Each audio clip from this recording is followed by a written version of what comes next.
Comedy ഉത്സവത്തിൽ ഇനി അടുത്തത് സ്പോട്ട് ഡബിംഗ് ആണ്. സ്പോട്ട് ഡബിംഗ് ഇന്ന് നമ്മൾ വിനയ്ക്ക് ഡെഡിക്കേറ്റ് ചെയ്യാണ്. Let's welcome Akhil.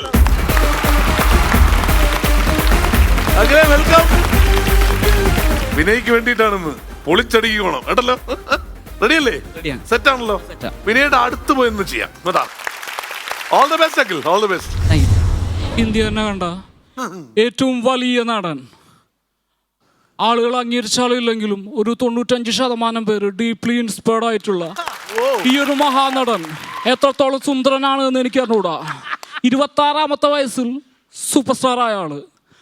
സിനിമയിലെ കണക്കെടുത്തു കഴിഞ്ഞാൽ 30 വയസ്സിന് മുമ്പ് ഒരു നടനും ചെയ്തിട്ടില്ല അത്രയ്ക്കധികം അതിഭീകരമായിട്ടുള്ള സിനിമകൾ ചെയ്തിട്ടുള്ള ഈ സിനിമാ നടൻ. ഇദ്ദേഹം ഈ പറയുന്ന പോലെ ഏറ്റവും ചെറുപ്രായത്തിൽ ചെയ്ത സിനിമകൾ നിങ്ങളെ പേടിപ്പെടുത്തുന്നതാണ്.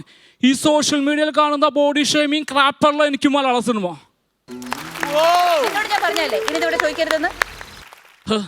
പിള്ളേരുടെ സംശയങ്ങൾ നമ്മളല്ലാതെ ആര് പറഞ്ഞു കൊടുക്കാനാ ഷാലിനി? ചേട്ടാ വേണ്ട, വെറുതെ ആവശ്യമില്ലാത്ത കാര്യത്തിൽ നിൽക്കണ്ട. ഓ, വാ തുറന്ന് സംശയം ചോദിക്കുന്ന ഒരു കൊച്ചും അതിനൊക്കെ സമാധാനം പറയാൻ പറ്റിയ ഒരു തത്തയും. മോളെ, അച്ഛൻ്റെ അമ്മയുടെ മനസ്സിൽ ഇഷ്ടം തോന്നിയപ്പോൾ ഞങ്ങൾ വിവാഹം കഴിച്ചു. അതുപോലെ തന്നെ ഞങ്ങൾ സ്നേഹത്തോടു കൂടി ഒന്നായപ്പോൾ അമ്മയുടെ വയറ്റിൽ മോളുണ്ടായി.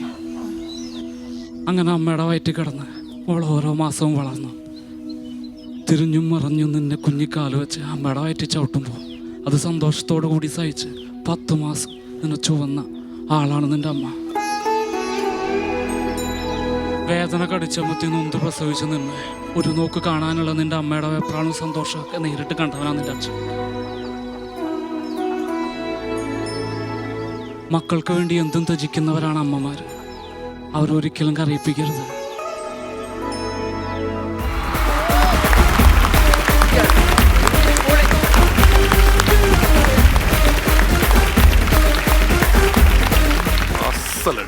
Thank you. അസലായിട്ട് ചെയ്തു. അതോ അതൊരു ഡയലോഗ് അത് ശരിക്കും പറഞ്ഞാൽ ഭയങ്കരമായിട്ട് ഫീൽ ചെയ്യുന്ന ഡയലോഗ്. ഓ, ബ്യൂട്ടിഫുൾ ആയിട്ട് ചെയ്തോ. ശരിക്കും എനിക്ക് വിനയ് കൊടുത്ത അതേ ഇമോഷൻ കൊടുക്കാൻ പറ്റി എന്നുള്ളത് തന്നെയാണ് ഇതിനകത്ത് എടുത്തു പറയേണ്ട കാര്യം. ഇനിയിപ്പോ പറ, നമ്മുടെ അഖിലിന്റെ എങ്ങനെ ഉണ്ടായിരുന്നു പെർഫോമൻസ്? വിനയ് എന്നെ പറഞ്ഞോളൂ. നന്നായിരുന്നു. Thank you. അത് ഈ എൻ്റെ ഒരു പരിപാടി എന്താണെന്നറിയോ, എല്ലാ മനുഷ്യരും അങ്ങനെ നമ്മൾ സംസാരിക്കുമ്പോൾ നമ്മൾ കേൾക്കുന്നതും നമ്മുടെ വോയിസ് റെക്കോർഡ് ചെയ്തിട്ട് കേൾക്കുന്നതും തമ്മിലുള്ള വ്യത്യാസം ഉണ്ടല്ലോ. എനിക്ക് മറ്റേ സോമന്റെ കൃതാവിന്റെ ഡബ് ചെയ്ത് എനിക്ക് കുറച്ചുകൂടി ഇൻട്രസ്റ്റിംഗ് ആയി ഫീൽ ചെയ്തു. നന്നായിരുന്നു. ആ സീനൊരു ഇമോഷൻ ഉണ്ടല്ലോ. ആ സീൻ ചെയ്യുമ്പോൾ ആ എൻ്റയർ സിനിമയിൽ എനിക്ക് ഏറ്റവും ടഫസ്റ്റ് സീൻ, അതിൽ ഞാൻ 4-5 പേജ് പ്രസംഗമൊക്കെ ഉണ്ട് ആ പടത്തിൽ. പക്ഷേ എൻ്റയർ സിനിമയിലെ ഏറ്റവും ടഫസ്റ്റ് സീൻ ഇതായിരുന്നു. കാര്യം എക്സ്ട്രീംലി മെലോഡ്രാമാറ്റിക് ആയിട്ടുള്ള ഒരു കാര്യമാണത്. പക്ഷെ അത് ഭയങ്കര സട്ടിലായിട്ട് ചെയ്യുകയും ചെയ്യണം. അപ്പൊ അതിന്റെ ഒരു ബാലൻസ് ഉണ്ട് അതില്. അപ്പൊ അഖില് ഡബ് ചെയ്തപ്പോ അതിനോട് ജസ്റ്റിസ് കാണിച്ചു എന്ന് എനിക്ക് ഫീൽ തോന്നി.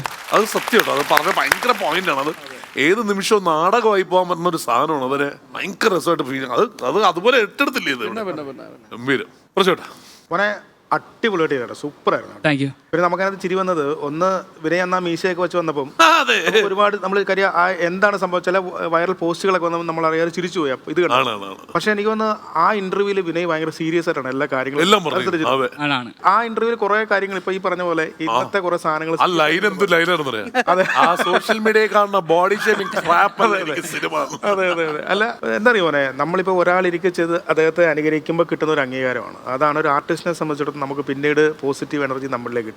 ആ എനർജി മോന് കിട്ടിയിട്ടില്ലേ? കിട്ടി. ഹാപ്പിയാണോ? ഹാപ്പിയാണ്. അപ്പൊ ഇനി ധൈര്യമായിട്ട് മുമ്പോട്ട് പോവുക. ഇനി ഒരുപാട് പേരെ ഈ പറഞ്ഞ പോലെ സ്പോട്ട് അപ്പ് ചെയ്യാനുള്ള ഒരു അനുഗ്രഹം കിട്ടട്ടെ. നല്ല ആർട്ടിസ്റ്റാണ് കേട്ടോ, ഗുഡ് ആർട്ടിസ്റ്റാണ്. All the best. Thank you. വിജയടാ അഖിലേ, പൊളിച്ചടുക്കി കളഞ്ഞിട്ടാ. Thank you. നന്നായിരുന്നു. രണ്ട് വേരിയേഷനിലുള്ള സിനിമകളിലെ ഡയലോഗ്. മറ്റേ ഒന്ന് ഇന്റർവ്യൂ ആണ്, പക്ഷെ അത് കുറച്ചും കൂടി ഫാസ്റ്റ് ആയിട്ടുള്ള ട്രിപ്പിൾ ആയിട്ടുള്ളായിരുന്നു. അത് കഴിഞ്ഞ ശേഷം എനിക്ക് പറയാനുള്ളൊരു കാര്യം, ഈ സോമന്റെ കൃതാവ് എന്ന് പറഞ്ഞ സിനിമ സാധാരണ നമ്മളൊരു ആർട്ടിസ്റ്റ് കൂടെ വന്നിരിക്കുമ്പോൾ ആ ആർട്ടിസ്റ്റിനെ അനുകരിക്കുമ്പോൾ എന്തെങ്കിലും ഒരു പറയാൻ പറ്റുന്ന ഡയലോഗാണ്. ഭയങ്കര സെന്റിമെന്റ്സ് ഉള്ള സാധനം എടുത്താണ് എൻ്റയർ സിനിമയിലെ ഏറ്റവും ടഫ്. അതെ, അതെടുത്തതാണ് ഏറ്റവും കൂടുതൽ കയ്യടിയായിരുന്നത്. Thank you. പെർഫെക്ഷന്റെ അങ്ങേ അറ്റം വരുന്നുട്ടോ. താങ്ക് യു ഏട്ടാ. All the best. Thank you. കലക്ക് രീതി കൂടുതൽ എന്ത് വേണം? നമുക്ക് നേരിട്ട് straight from the horse's mouth എന്ന് പറയുന്നതല്ലേ. അതാ വിനയ് തന്നെയല്ലേ പറഞ്ഞത് ഏറ്റവും നന്നായിട്ടുണ്ടെന്നുള്ളത്. ഏട്ടാ കലക്കി. ഏട്ടാ എല്ലാരും വലിയൊരു കൈയടി.